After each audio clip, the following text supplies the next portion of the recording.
Welcome back to another contextualized reading. This will be a reading of Act 1 of Shakespeare's Richard II.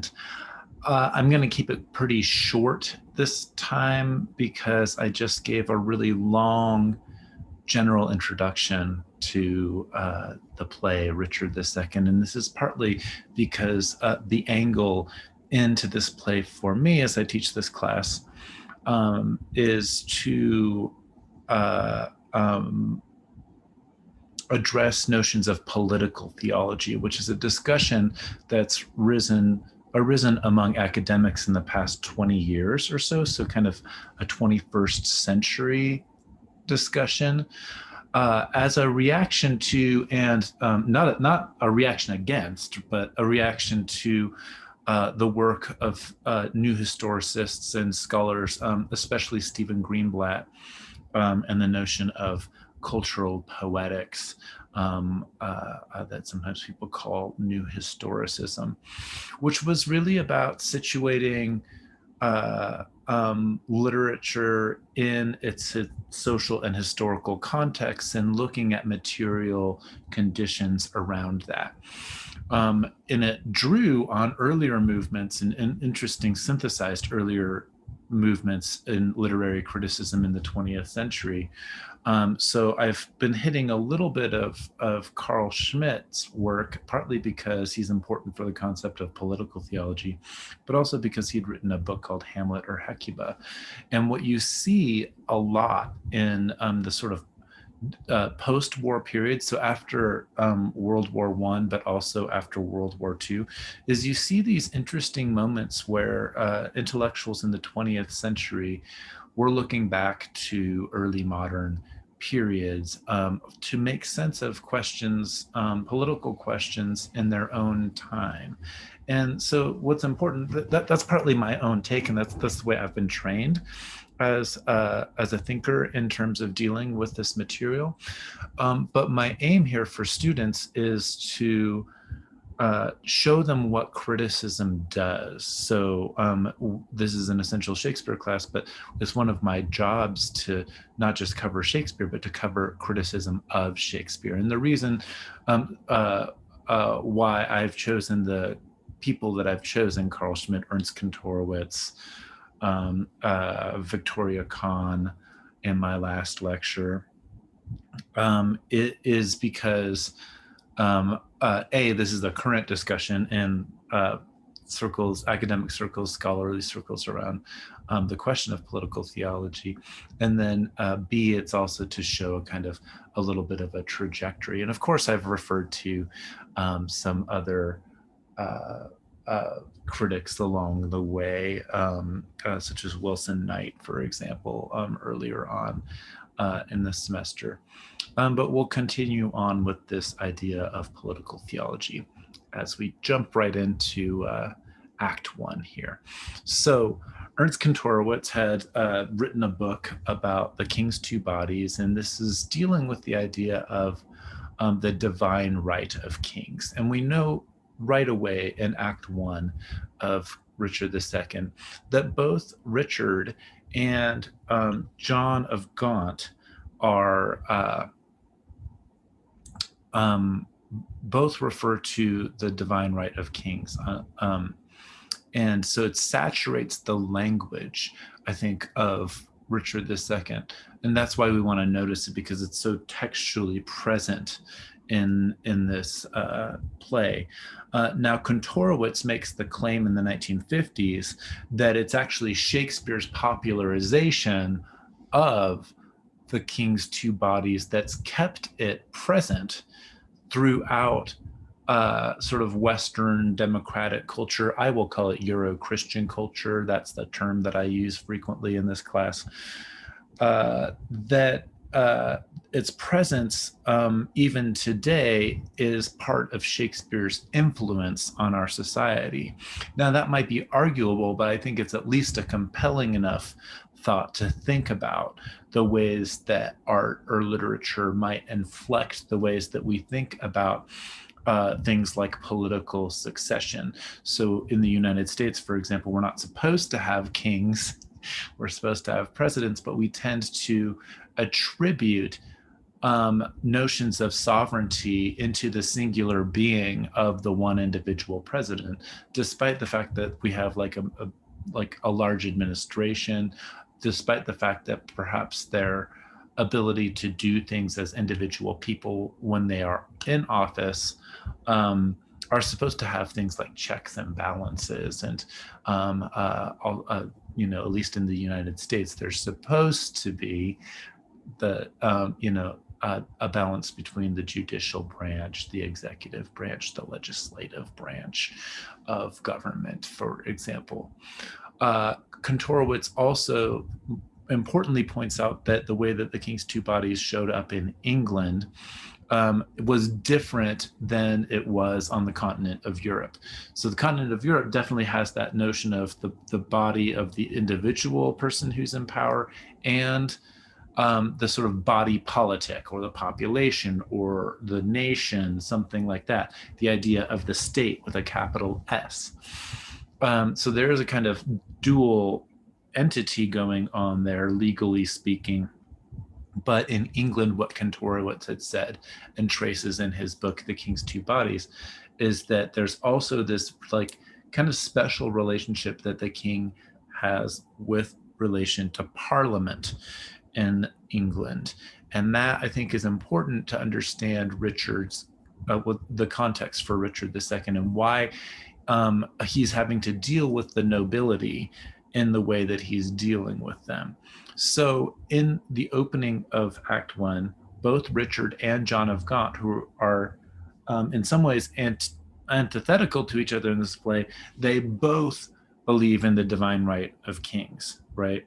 That is given a lot of textual presence. Now, whether or not we can infer from that Shakespeare himself is saying something about the divine right of kings, we're not exactly sure. This is written in the 1590s. It's pretty well before King James comes into power in 1603, but we do know that James Stewart was a big advocate of the divine right of kings, and it becomes that term gets coined during the period, the divine right of kings.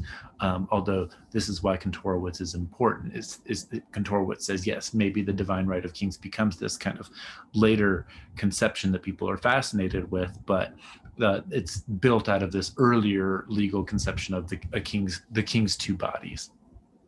So Act 1 opens with a dispute between Henry Hereford, or Henry Bolingbroke, as I'll refer to him that way because that's the way that his name shows up in the text, and Thomas Mowbray. And these are both noblemen, and they show up in King Richard's presence following the murder of Gloucester, who is one of Richard's uncles, also one of Henry Hereford or Bolingbroke's uncles as well. So Bolingbroke and Richard are cousins, and Mowbray was a nobleman. So we see that Richard has likely had a hand in murdering Thomas or Gloucester, and that's not so much expressed in Act 1, but we see it pretty quickly throughout the play. And he's definitely accused of it by other family members in the play itself. So there I don't think that the play is questioning a whole lot about whether or not Richard really did have a hand in Gloucester's death. But what we see going on is there's we have to think about what Richard's intent might have been here. And partly it's because he was raised by his uncles. He becomes king when he's about 10 years old, and he's raised by different uncles that are acting as regents for him. And so they have power, and there becomes a power relationship between Richard when he becomes of age, and he becomes like the king in the fullest respect, and the power dynamics with uncles that he may have been disagreeing with. What he can't know, what he doesn't want to have publicly known then, is that he would have any kind of a hand in murdering Thomas or Gloucester. And Mowbray, who's likely working for Richard, um, is a liability for Richard II. So here we open, and both Bolingbroke and Richard are blaming each other for being traitors. And one of the charges, among many, that Bolingbroke has is that Mowbray had a direct hand in killing Gloucester. So Richard doesn't want to lose to Bolingbroke, right? Because that would strengthen Bolingbroke's position as a noble person. It's not so much at the outset of the play that Bolingbroke clearly has his sights on the throne. There are different ways to perform the play as to whether or not Bolingbroke begins knowing that he wants to take the throne or to usurp the throne, or if that becomes an inevitable sort of thing that he must do to get his lands back. And so that's, an ambiguity that Shakespeare leaves up to the directors of future versions of the play. And that's important to see where, Shakespeare gives us a lot, but he doesn't always come down and give us a definitive answer. He gives not only the players, the actors, sort of different possibilities for choosing how they're going to play the parts, but the structure of the play itself leaves some historical things open to different readings. So why is Mowbray a liability to Richard? Well, if Mowbray, for any reason, lets out the secret that Richard might have had a hand in Gloucester's death, then it weakens Richard's position. And so that's going to come out a little bit later on in the act with Richard's reactions to Mowbray. So he solves this in Act 1.3, for example, by exiling both of them. But he exiles Mowbray for life. So Shakespeare leaves a lot of ambiguity, as I said, in the play. We don't know Bolingbroke's intentions, whether or not he's plotting to seize the throne from the outset, or a question here again in relation to how I've opened this is, does Bolingbroke himself believe in the divine right of kings? He's going to break the divine right of kings in the play, right? And I think that that's part of what the story that Shakespeare is telling us. Now, I've questioned and said that the discussion of political theology is one that questions secularization narratives, which is very, very true, especially in a post-Enlightenment, after the American and French Revolution, notion of the secular as being non-religious. I've said that the term secular comes from Euro-Christian culture, so even when we're using it, we're still participating in Euro-Christian culture, whether or not we think of ourselves as Christians or not. But when we look back historically, this break of the divine right of kings does suggest a kind of loosening of secularization, or towards something more secular. At the same time, though, when we think of like even earlier kings, even back in Macbeth's time, which is a later play from Shakespeare's, that divine right of succession doesn't always operate. So it's the divine right thing is tied very much to Roman conceptions of Euro-Christianity, and especially conceptions that show up on the European continent, such as the Holy Roman Empire or Emperor, and that person's role in relationship to the Pope, for example. So Bolingbroke comes across as very brave, I think, in his assertions and his willingness to fight in this act. He's more manly in that way, in some sort of a stereotypical masculinist way than Richard. And Richard is presented as effeminate. There are suggestions that Richard had homosexual relationships with some of the noblemen, and that so there are ways to read tensions in around his homosexuality into the play itself, and also other actors, or not actors, but other characters discussed with Richard's homosexuality. So they're at least, at the level of the whole play itself, there is some homophobia within the characters, but there's also homosexual relations going on, or at least being suggested of going on. We know, of course, from the sonnets that homosexuality is going on in very romantic and loving ways between the speaker and the younger person in the sonnets. So that's just part of Shakespeare's period.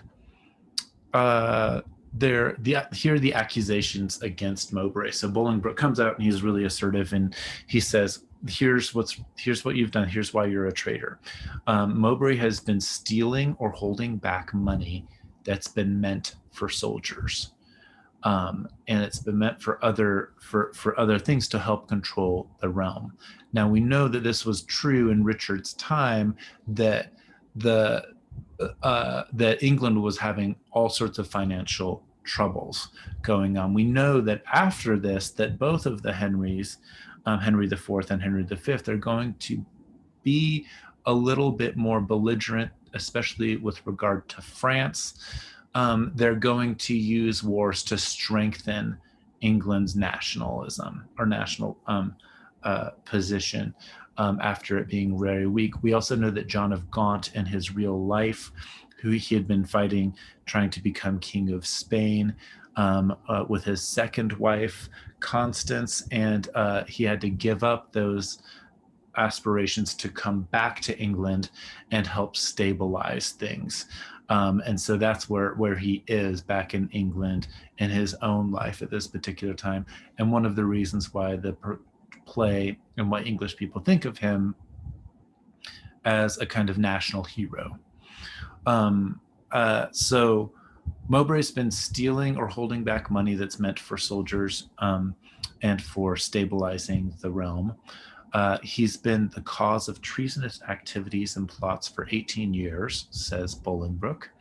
And he's been responsible most recently for Gloucester's death, because Gloucester was in his care while he died. And he references Cain and Abel, suggesting family murder here as well. Now, Mowbray is not related to directly to Gloucester here, but by referencing Cain and Abel or family murder, I think what Bolingbroke is doing very subtly and slyly is suggesting that Richard might have had a role in the murder of a family member as well. Not necessarily a murder of brothers, but the relationship is close enough here. And so you might want to track Cain and Abel imagery throughout this play, because it shows up a lot. There's a lot of foreshadowing going on in Act 1. This is Richard talking about free speech. So it's not free speech in the way that we might think of it today in terms of the First Amendment in the United States.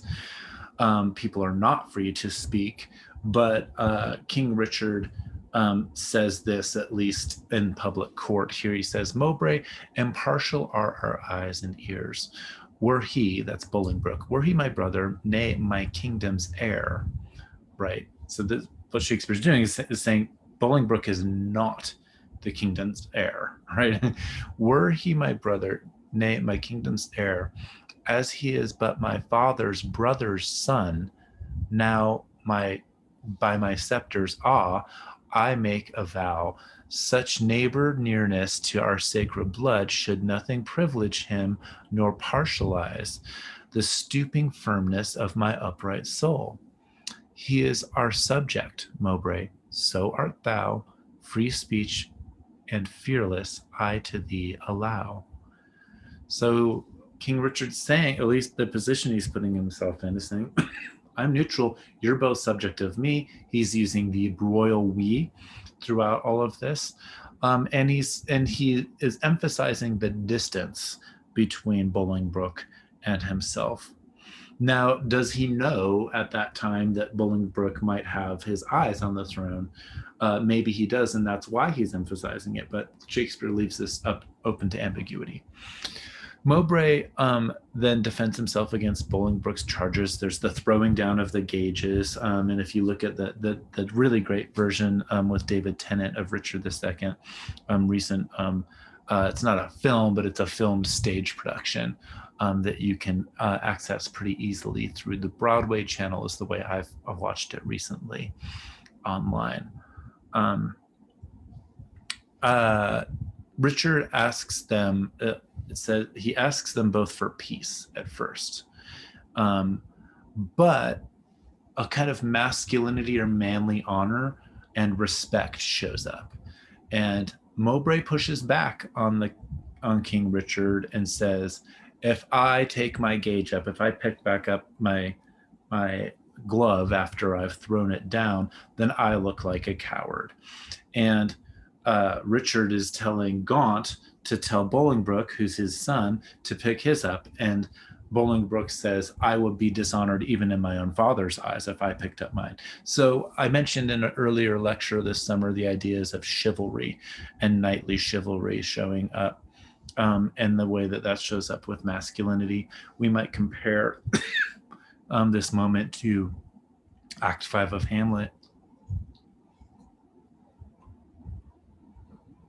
as well, excuse me, there. And the kind of chivalric male bonding that's going on with the fight scene in Hamlet in Act 5. So Richard asks for peace, and yet Mowbray says, my honor is my life. Both grow in one. Richard then says, okay, then we're going to throw it up to justice with a capital J. Since we cannot atone you, we shall see justice design the victor's chivalry. And so that's, again, leaving it up to God, leaving it up to a state of exception. And this is the way these things used to be handled in earlier times, the challenge to someone's honor, and then it becomes a fight or a duel to the death, and then it's leaving it up to fortune, but also leaving it up to justice. This is interesting, how justice and fortune show up. So remember, I've said this in earlier lectures, especially with fortune and Hamlet, and the wheel of fortune. There's a whole wheel with fortune, which is the old fates, and justice has the two scales, and we can kind of map them on, and Shakespeare will do this, especially in Act 3. He'll map on that image, the two images, because justice wants to keep things in the balance. Justice wants to stave off the randomness of fortune, right? And that's what the king and law and society seem to be trying to do, is to stave off just the force of history, the force of fates themselves. So that's a kind of intervention, right, in the affairs of nature, but also through the affairs of God, and the way that Euro-Christian culture has placed itself on top of the pagan culture that would have Fortuna, or the goddess of fortune, or Tuke is her name in ancient Greece. So that's the end of Act 1. Richard says, okay, we're going to leave it up to justice. Have it your way. You won't listen to me. I asked you to be friends with each other. In 1.2, we get a conversation between Gaunt and the Duchess of Gloucester. For those of you who are interested in women in Shakespeare, I think that you should definitely pay attention to Duchess of Gloucester's woeful speech here, and compare her. It might not seem, intuitive at the start, but to compare her situation to, say, Gertrude from Hamlet, because the Duchess of Gloucester is in the position that Gertrude would have been in after her husband died, after Hamlet's father died. And she's kind of screwed at this point, unless she were to maybe somehow remarry or something. And so it might give you a little bit more sympathy or understand what's at stake for Queen Gertrude to compare her to the Duchess of Gloucester here. But Gaunt, John of Gaunt, so she's saying, you need to do something about this, John of Gaunt. You need to, like, there has been fratricide here, or there's this, again, like references to Cain and Abel, or the family murder showing up here. And you need to do something about it. And Gaunt would see that as a traitorous act. If Richard were behind Gloucester's death, Richard is still the sovereign. Richard is still the sovereign, not just that he's in charge, but he's in charge because of God. God put him there, the divine right of kings. So go back to that Romans 13 passage from my earlier lecture there. So Gaunt says, we need, like Richard, put we our quarrel to the will of heaven. And so Brotherhood, Cain and Abel come up again with the Duchess, and she says, Gaunt, his blood was thine. That blood, that bed, that womb, that metal, that self-mold that fashioned thee, fashioned you, John of Gaunt, made him a man. And though thou livest and breathest, yet art thou slain in him. Interesting, right? The way that she's talking about blood and fusion, it does remind us of the sonnets and the mixing of bodies and blood. Really wonderful language from Shakespeare here. She goes on, she says, thou dost consent in some large measure to thy father's death, and that thou seest thy wretched brother die, who was the model of thy father's eye. So going back to the waxed image, or the waxen image that I talked about in Midsummer Night's Dream, this is part of the ways that people in the early modern period thought about procreation, that somehow the role of the sperm or the semen in the womb was to fix the waxed image, like kind of like a stamp into the egg, and that's the father's role here. And of course this like has imagery with stamps and writing and a patriarchal society and all of that as well. But John of Gaunt's father is Edward III, of course, of England. His older brother, Edward, who would have been Edward IV, or the Black Prince, dies before his time. And so we see that Gaunt, who's his brother, what she's saying is that because he came from the same mold as you did, when he's slain, if you don't do anything about it, it's the same thing as slaying yourself. Interesting rhetoric here. Gaunt gets really upset, and he says, God's is the quarrel, for God's substitute, his deputy anointed, his sight hath caused his death, the which if wrongfully let heaven revenge, for I may never lift an angry arm against his minister. All of this basically says, yeah, maybe Richard, if Richard caused Gloucester's death, God caused him to do that because Richard is God's arm on earth. Right, that's the depth of Gaunt's belief in the divine rights in kings, at least in the way that Shakespeare is putting it in this play, right? And so that might give us some cause to just kind of step back and think, like, well, what does Shakespeare, the writer, believe about the divine right of kings?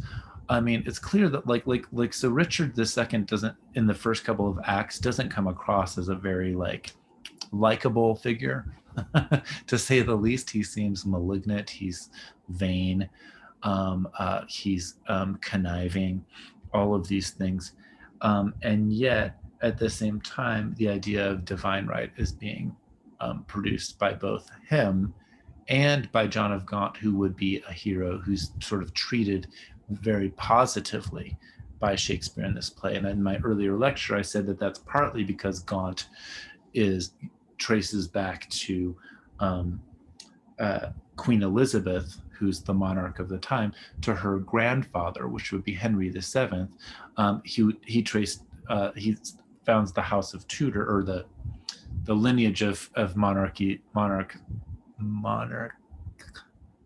monarchs, sorry, who are from the Tudor family, right? So Henry VII is Henry Tudor, Henry VIII is a Tudor, Elizabeth I is a Tudor, but they all trace their lineages back to John of Gaunt. So, and like I said, okay, of course, and James I will come into power in 1603 and is a big promoter of the divine right of kings. So it's a moment, I think, where those of us who are questioning the ways that secular humanists wanted to read their own ideologies into Shakespeare, that Shakespeare, it doesn't quite go so far as to, even if he wants more religious tolerance or something, if we can see that at work in his plays, I don't think that he is advocating for an entirely secular society in the way that we might think of it today in the 21st century. So let's go on to Act 1.3, or Act 1, Scene 3. We get more chivalric boasting. We're back on the field here. There's going to be a fight.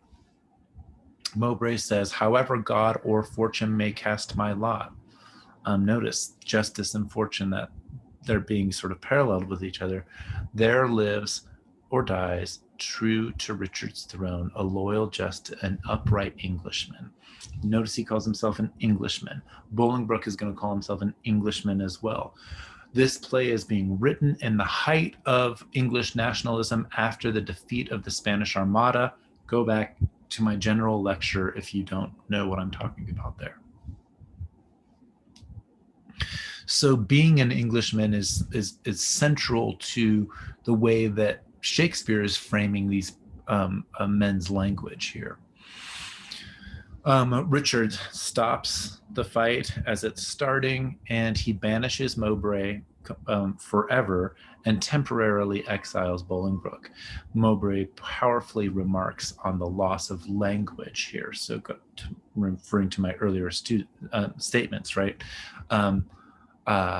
It's actually, he's being silenced. And he alludes to Richard silencing him for his part in Gloucester's death.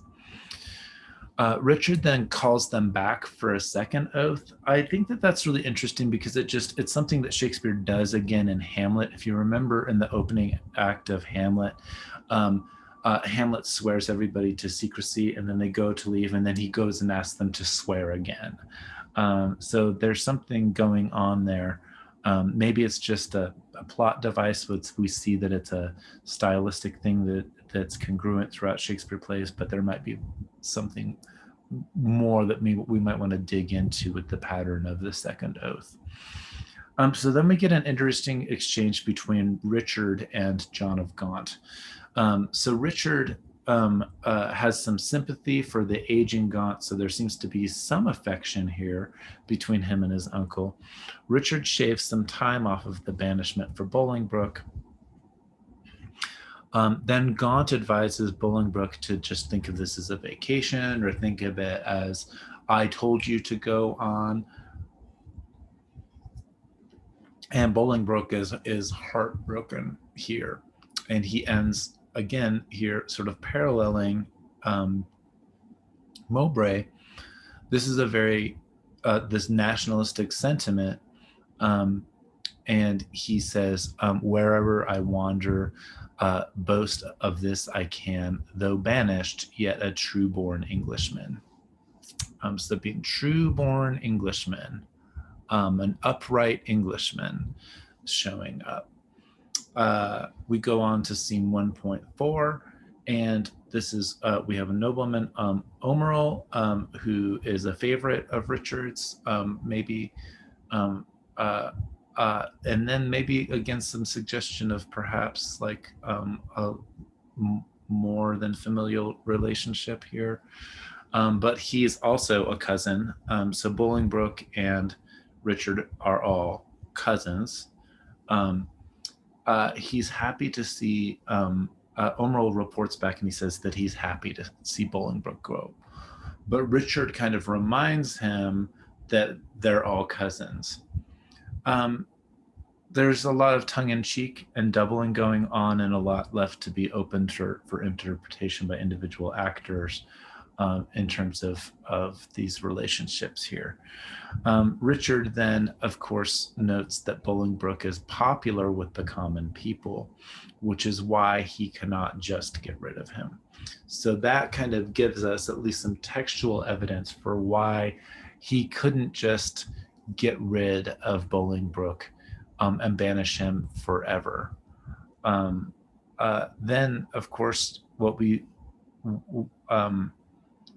go on to Act 2, and we're going to see a lot of things shift very, very quickly in the play itself. But just a couple of things to emphasize before we move on there again is, just as you're reading the play and going back through it, notice how much attention there is to nationalism, but how much attention there is to this belief in the divine right of kings, because the king is going to be the leader here as well. What seems to be going on, and what goes on throughout the play, is then the relationship between nobility and noble people and land, and the king's usurpation. I shouldn't use the word usurpation because the king is being usurped, but the king's commands to take land back, or to take land from nobility, and then of course to grant lands to nobility. This is what dukes do, is they control parcels of land, and that's what we talked about with the formation of the House of Lancaster and stuff. These discussions about the king and the king's relationship to various lands, and the tendency of different noble people, is going to go back even further throughout English history. And I think that Shakespeare is definitely thinking about that. One of his main sources here, that's around here, oh, there it is going to be Holingshed's Chronicles of England, Scotland, and Ireland. So this is the book, if you're ever looking to do period work on Shakespeare, this is what Shakespeare's looking at. It doesn't mean that this is always correct, but this is the source that Shakespeare was using when he was doing his own research and studying of English history. So he's not just making up English history, he definitely is doing research, and he's creating some sort of a mythologizing of English history, or what he's presenting, as I suggested in my general lecture, is that he is writing a political theology himself. He's participating in that, and the way that I would sort of back up that claim, at least right now, is to go back to Ernst Kantorowicz's book, and to go back to the ways that we think about divinity and the questions of sovereignty that are still at work with us in popular culture, not only in the presidential election from 2020 and 2021 and things like January 6th in the United States. So questions about sovereignty, the breaking down of law, the states of exception. I've mentioned many TV series in the past 2 decades have dealt with the ideas of exception, what happens in the state of exception when we don't know who's in power. And so we start rooting for whoever, the narrative might be telling us. Rick Grimes in The Walking Dead comes to my mind frequently, but also retellings of history. So TV shows like The Crown, which is dealing with more recent English history, does this sort of thing as well. House of Cards deals with this sort of thing as well. A recent book. Let me just pick it up here. Is called On Kings, has come out, and so this is just one example that he's passed away, but David Graeber and Marshall Solins, who's a big anthropologist, have written a massive book called On Kings in recent years. I mentioned Giorgio Agamben, the Italian aesthetics professor, who's dealt with this in books like The Power and the Glory. So this is all over current academic cultures, the question of sovereignty, what creates sovereignty, and how does that relate to perceptions that democracy might be in crisis, or that people might be losing their faith in elections. So we talk about the faith that people have in the political order as a theological kind of condition, or something that displays some sort of parallel to things like religious faith, even if we're operating in a so-called secular society as well. So all of that's to say, just as a recap, is that why something like reading or teaching Richard II, despite the ways that Shakespeare's been used for nefarious colonialist purposes, why I think it's still important, or what might be at stake in reading something like Richard II today, and having anti-colonialist sensibilities, right? Shakespeare still remains important for us as an analytical tool into the ways that aesthetics have portrayed sovereignty and the succession of power, whether it's good or bad. But that's a different position than the